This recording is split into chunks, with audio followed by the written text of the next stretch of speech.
Recording is on. Okay, so good evening, everyone. Welcome to Papers We Love Meetup August series, Lecture Zero, or whatever you want to call it. Today, we'll be talking about LSTMs and we'll try to understand how it works. So, that's the objective of today's session. Thing is, actually, there are two more additional resources I have. One I shared in the chat, which is a blog post. I'd like you all to, maybe passively open it on a tab and read in parallel. And the other one is this video, this YouTube video, which you can see as an account over here. At the pinned Ambo, I'll be playing it and we can watch it together. He explains the working of an LSTM. And I don't think I'll be able to tell as succinctly as this guy does. So let's watch the video to understand. But first the presentation. So, all right then, I guess we're good to start. And I'll begin in 3, 2, 1. Yeah, we Okay then. So at any point, if something feels weird and you're not seeing my screen, please tell, because I'm clueless what's your situation. Let me. okay. How about we'll start with now when I can see your screen? Okay. Okay, now, can you see the screen now? Understanding LSTM networks. Yeah. Okay, guys. So Yeah. today we're talking about LSTM. To be frank, me personally, I always saw this word LSTM. It was like this black box that was there in all these research papers, and I just never cared about it.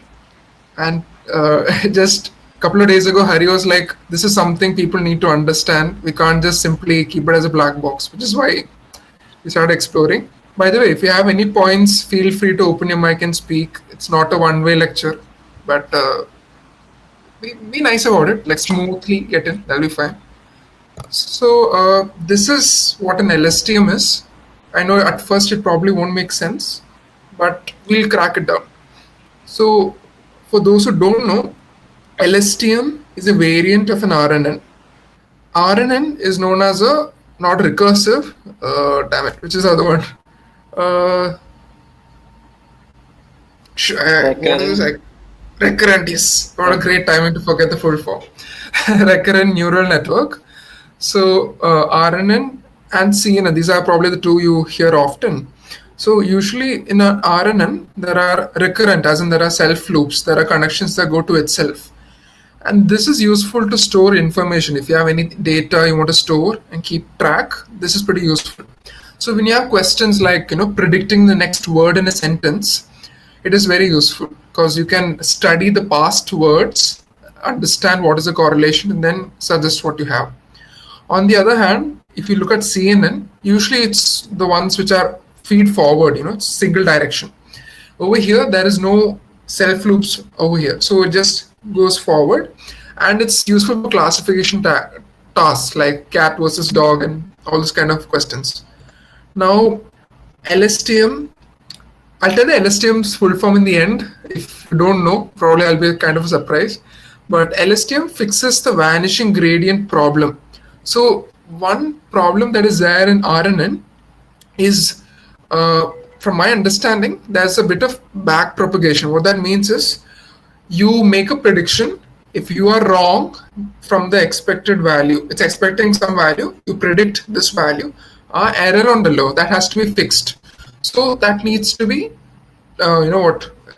conveyed backwards. So what happens in vanishing gradient problem is, if each time you go backwards, when you cross one edge of a neural network and you move backward, you need to multiply it by a weight. The problem is, let's say I have a value like 0.9 and I'm multiplying it with some huge number, that will keep shrinking down and it'll go down to 0. And if you think about it, 0.9 into 10 raised to 100, that is going to be nearly equal to 0. The opposite of vanishing gradient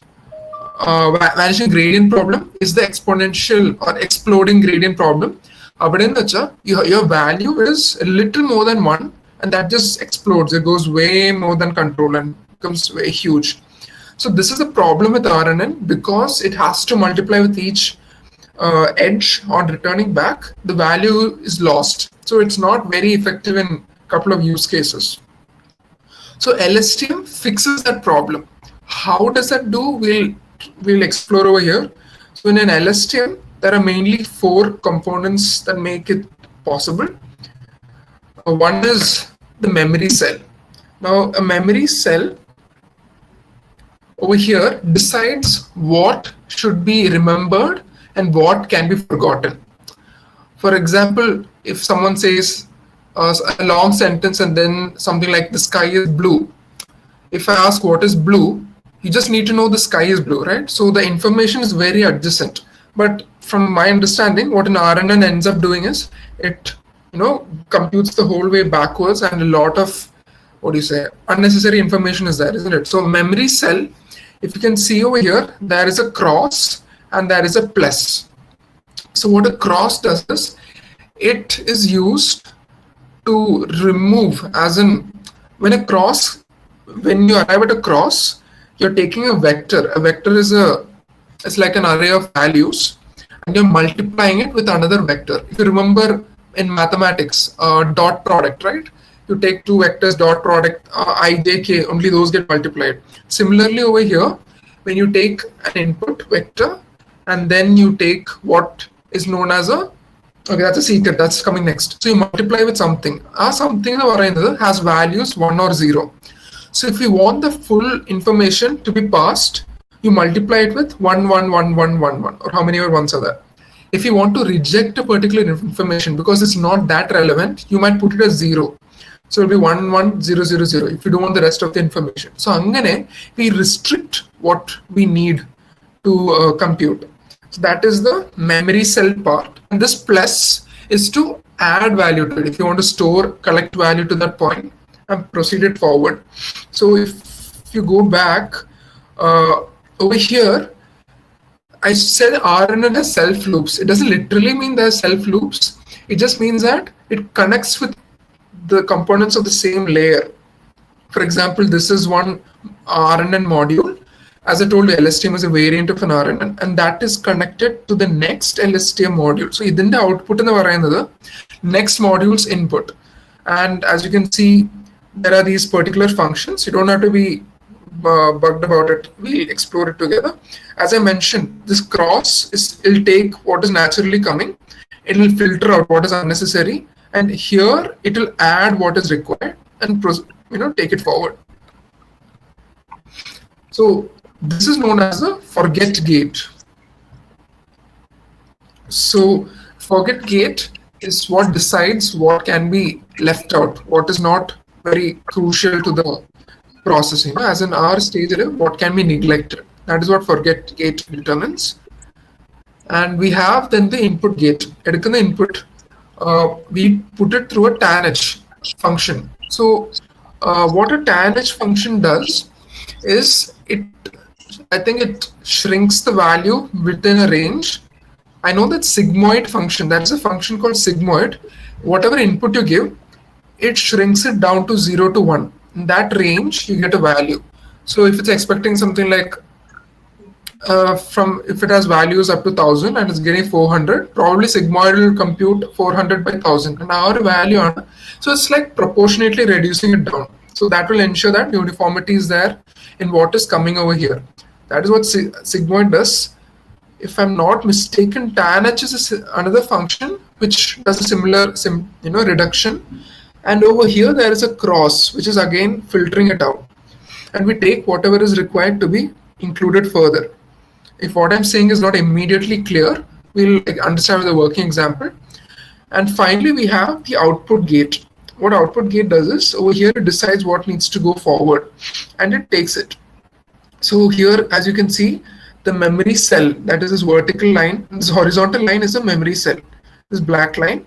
The forget gate is the one over here which decides what can be neglected. The input gate is what accepts, it takes something, decides is required. And finally, the output gate is what decides what goes to the next point, next position in the chain. So these are the four components of an LSTM. Once again, memory cell, forget gate, input gate, output gate. And if you want an example of an LSTM, we need to watch that video together. So let me just go back and control it. So can you guys click the YouTube video option and we'll watch it together. Any doubts before that? Like, is everyone on the same page? All good? Did I go too fast?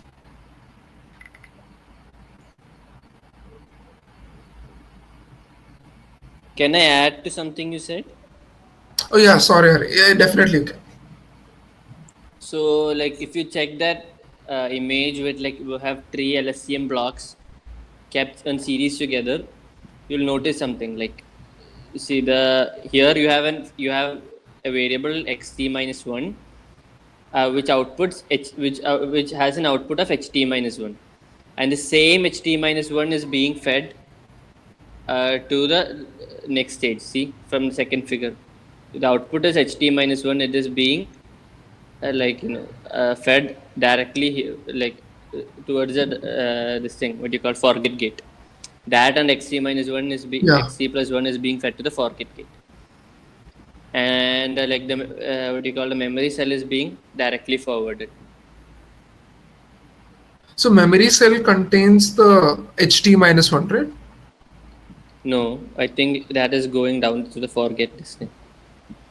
Take that image. I think so. Like Okay. Yeah, I think you're right. see, Just a second. yeah. See, it's like ht minus 1 is and inputs to the Yeah, input gate correct. and output gate. Yeah, you're right. You're right. HT is what goes in the downwards, forget gate and input gate.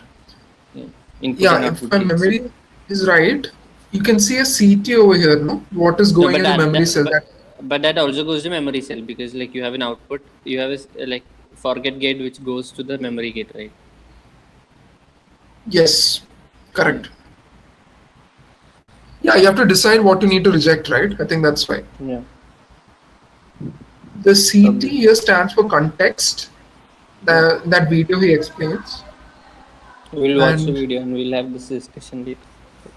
sounds good. Sounds good. Thanks for clarifying, Hari. So the video is around 20 minutes. I'll pause after a while to check if you're all on the same page. All right? Jane saw Spot, period. Spot saw Doug.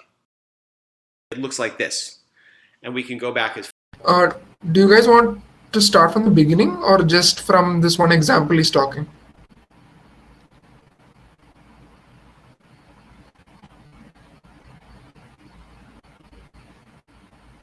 Okay, I think we'll resume from here. Up until this point, he was just explaining. You know what? Let's start from beginning, if you don't mind. I think that and see what was for dinner, and then just machine learning have gotten a lot of traction in the last few years.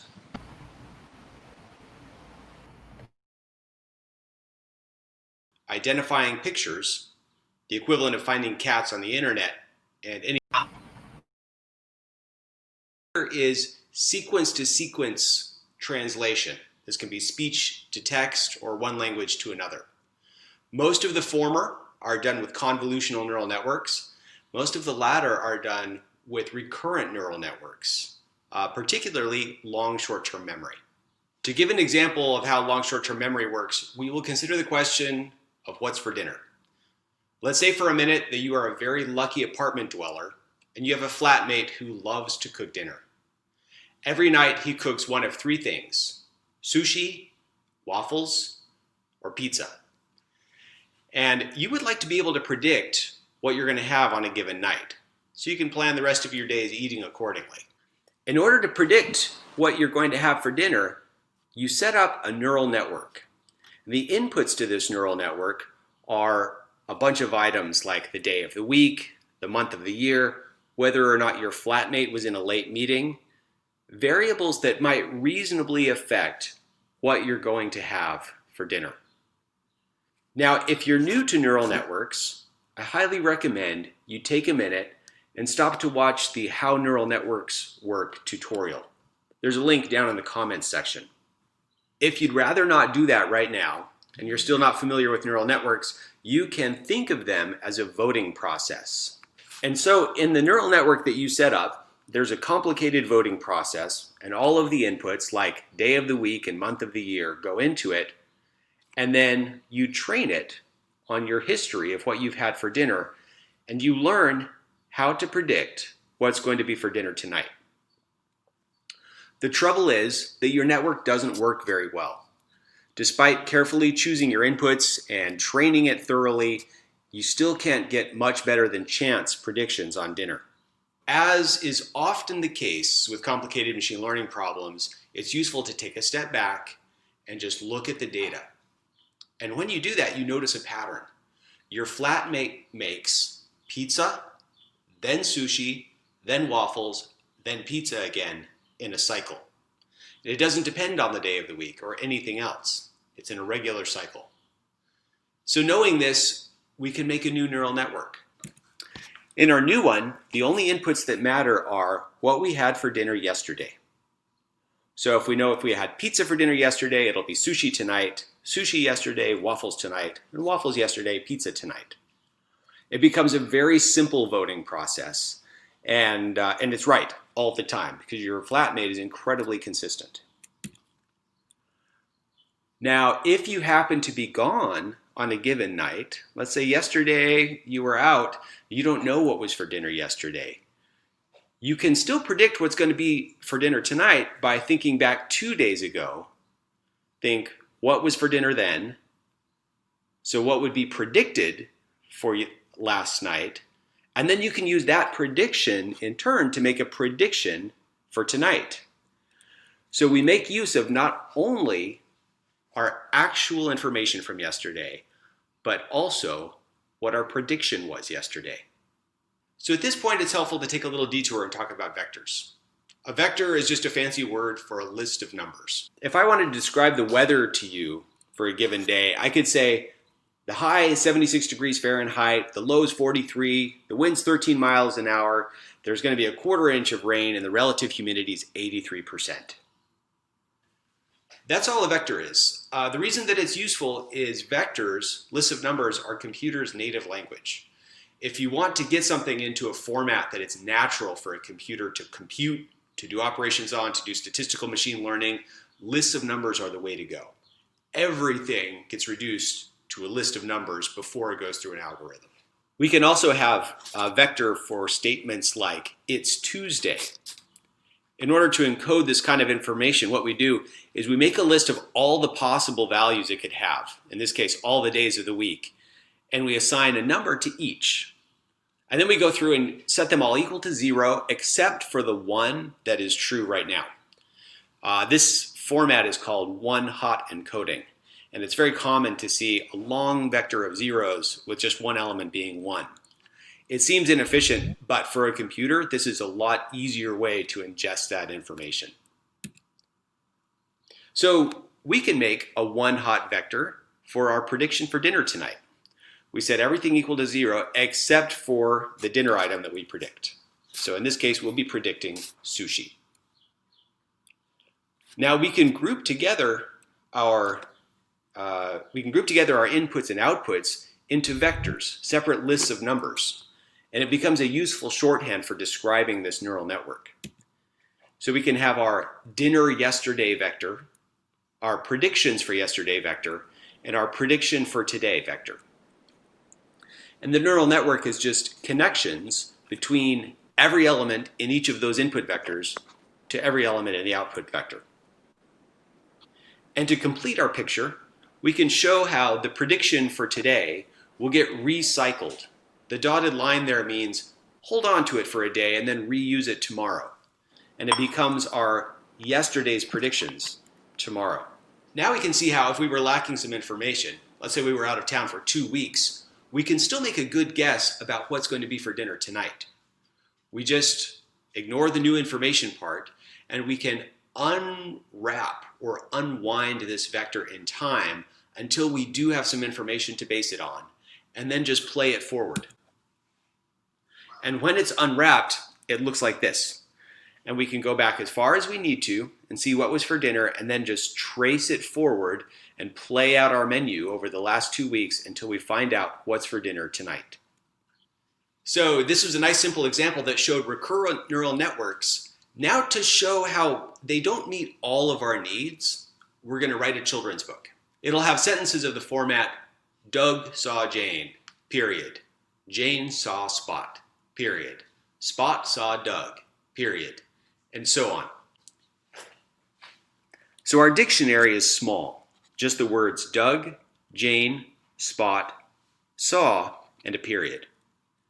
And the task of the neural network is to put these together in the right order to make a good children's book.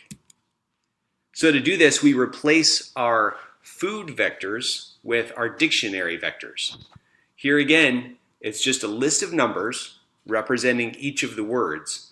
So for instance, if Doug was the most recent word that I saw, my new information vector would be all zeros except for a 1 in the Doug position. And we similarly can represent our predictions and our predictions from yesterday. Now, after training this neural network and teaching it what to do, we would expect to see certain patterns. For instance, anytime a name comes up, Jane, Doug, or Spot, we would expect that to vote heavily for the word saw or for a period, because those are the two words in our dictionary that can follow a name. Similarly, if we had predicted a name on the previous time step, we would expect those to vote also for the word saw or for a period. And then by a similar method, anytime we come across the word saw or a period, we know that a name has to come after that. So it will learn to vote very strongly for a name, Jane, Doug, or Spot. So in this form, in this formulation, we have a recurrent neural network. For simplicity, I'll take the vectors and the weights and collapse them down to that little symbol with the dots and the arrows, the dots and the lines connecting them. And there's one more symbol we haven't talked about yet. This is a squashing function, and it just helps the network to behave. How it works is you take all of your votes coming out and you subject them to this squashing function. For instance, if something received a total vote of 0.5, you draw a vertical line up where it crosses the function, you draw a horizontal line over to the y-axis, and there's your squashed version out. For small numbers, the squashed version is pretty close to the original version, but as your number gets larger, the number that comes out is closer and closer to 1. And similarly, if you put in a big negative number, then what you'll get out will be very close to -1. No matter what you put in, what comes out is between -1 and 1.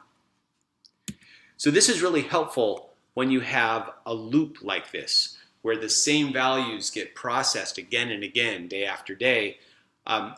It is possible, you can imagine if in the course of that processing, say something got voted for twice, it got multiplied by 2, in that case, it would get twice as big every time and very soon blow up to be astronomical.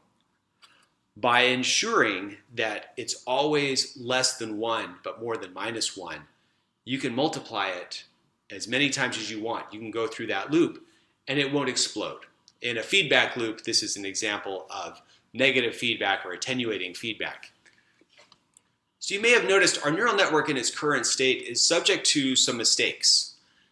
We could get a sentence, for instance, of the form, Doug saw Doug, period. Because Doug strongly votes for the word saw, which in turn strongly votes for a name, any name, which could be Doug. Similarly, we could get something like Doug saw Jane, saw Spot, saw Doug. Because each of our predictions only looks back one time step, it has very short-term memory, then it doesn't use the information from further back, and it's subject to these types of mistakes. In order to overcome this, we take our recurrent neural network and we expand it, and we add some more pieces to it. The critical part that we add to the middle here is memory. We want to be able to remember what happened many time steps ago.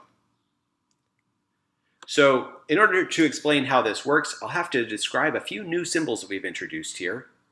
One is another squashing function, this one with a flat bottom. One is an X in a circle, and one is a cross in a circle.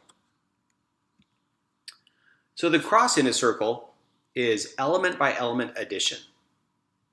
The way it works is you start with two vectors of equal size, and you go down each one. You add the first element of one vector to the first element of another vector, and then the total goes into the first element of the output vector. So 3 plus 6 equals 9. Then you go to the next element. 4 plus 7 equals 11. And so your output vector is the same size of each of your input vectors. Just a list of numbers, same length, but it's the sum, element by element, of the two. And very closely related to this, you've probably guessed, the x in the circle is element by element multiplication. It's just like addition, except instead of adding, you multiply. For instance, 3 times 6 gives you a first element of 18. 4 times 7 gets you 28. Again, the output vector is the same size of each of the input vectors. Now, element-wise multiplication lets you do something pretty cool. You imagine that you have a signal, and it's like a bunch of pipes, and they have a certain amount of water trying to flow down them. In this case, we'll just assign the number to that of 0.8. It's like a signal. Now, on each of those pipes, we have a faucet, and we can open it all the way, close it all the way, or keep it somewhere in the middle to either let that signal come through or block it. So in this case, an open gate, an open faucet would be a 1, and a closed faucet would be a 0. And the way this works with element-wise multiplication, we get 0.8 times 1 equals 0.8. That signal passed right through into the output vector. But the last element, 0.8 times 0 equals 0. That signal, the original signal, was effectively blocked. And then with the gating value of 0.5, the signal was passed through, but it's smaller. It's attenuated. So gating lets us control what passes through and what gets blocked, which is really useful. Now, in order to do gating, it's nice to have a value that you know is always between 0 and 1. So we introduce another squashing function. This will represent with a circle with a flat bottom, and it's called the logistic function. It's very similar to the other squashing function, the hyperbolic tangent, except that it just goes between 0 and 1 instead of -1 and 1. Now, when we introduce all of these together, what we still have the combination of our previous predictions and our new information. Those vectors get passed, and we make predictions based on them. Those predictions get passed through, but the other thing that happens is a copy of those predictions is held onto for the next time step, the next pass through the network. And some of them, here's a gate right here, some of them are forgotten, some of them are remembered. The ones that are remembered are added back into the prediction. So now we have not just prediction, but predictions plus the memories that we've accumulated and that we haven't chosen to forget yet. Now there's an entirely separate neural network here that learns when to forget what. Based on what we're seeing right now, what do we want to remember? What do we want to forget? So you can see this is powerful. This will let us hold on to things for as long as we want. Now you've probably noticed though, when we are combining our predictions with our memories, we may not necessarily want to release all of those memories out as new predictions each time. So we want a little filter to keep our memories inside and let our predictions get out. And we add another gate for that to do selection. It has its own neural network, so its own voting process, so that our new information